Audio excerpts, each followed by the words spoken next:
So if learning is at the center, we should know what it is. We're in the learning business. And what I would say to you if we had more time is write out your definition of learning, learning for yourself. And because we're in the wired world, and as Judith said, you know, we're wired in at the moment, I would have to tell you to not Google the definition. Don't cheat. Write out your definition of learning, activate your prior knowledge. What do you think it is? And I bet that if I went around the room and I said, give me your examples, you would tell me all kinds of interesting things about how you have some kind of an experience that changes the basis of what you think and what you do, and how you learn in places where you're motivated and where you're passionate.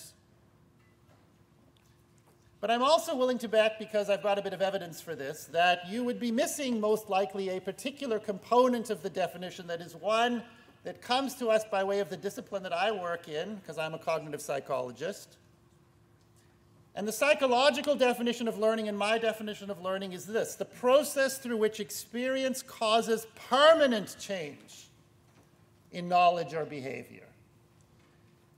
I really want you to think about that underlined word, permanent. See, it can't be temporary.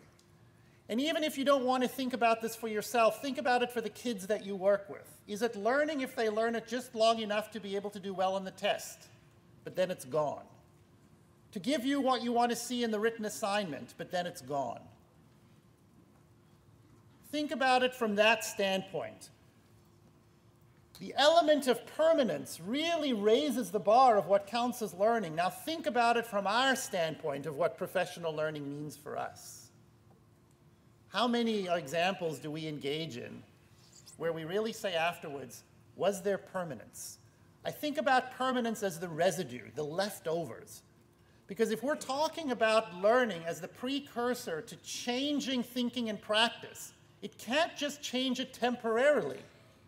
It has to change it forever. We've seen so many examples of where we really thought we were there, only to come back and watch it over time slowly atrophy, because we didn't have the ingredient of permanence. What does it take to make something permanent? Think about it. I always get afraid when I do this for myself. I look back in the rearview mirror. I think about that all the time I've spent in formal education and informal education. I think about the time that I spent in high school getting really excellent grades in things that I honestly cannot tell you what they mean today. Can I balance a chemical equation? Absolutely not. I don't even know why you want to.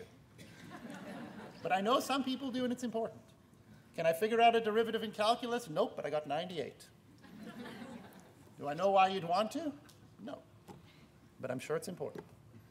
So the bottom line is you start to think about the things that you've done in your life that have counted as professional learning, that have injected a degree of permanence so that there is residue and it goes with you forever, that you will never look at your practice and your work in the same way again, because that's what I'm talking about.